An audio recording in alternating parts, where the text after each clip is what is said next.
Hello friends, இன்றைக்கி நம்ம வாழைப்பூ வடை எப்படி பண்ணுறதுன்னு பார்க்கலாம். நான் கடலை பருப்பு நல்லா ஊற வச்சுருக்கேன். ஊற வச்சு மிளகா, உப்பு, பெருங்காயம் போட்டு அரைச்சி இதை வச்சுருக்கேன்.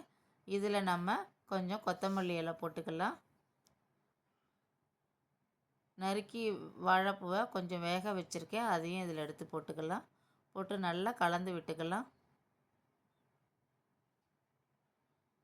நல்லா கிறிஸ்பியாகவும் நல்லா டேஸ்ட்டாகவும் இருக்கும். இதை மாதிரி உருட்டி வச்சுக்கலாம்.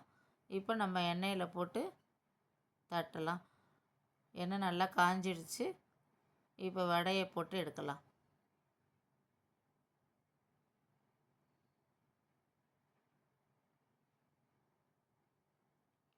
ஈவினிங் ஸ்நாக்ஸ் இது மாதிரி பண்ணி கொடுத்தீங்கன்னா ரொம்ப நல்லது. வாழைப்பூ பிடிக்காதவங்க கூட இது நல்லா சாப்பிடுவாங்க. நல்லா டேஸ்ட்டாகவும் இருக்கும், நல்லாயிருக்கும். நீங்களும் இது மாதிரி ட்ரை பண்ணி பாருங்கள். சூப்பர் டேஸ்டான வாழைப்பூ வடை ரெடி.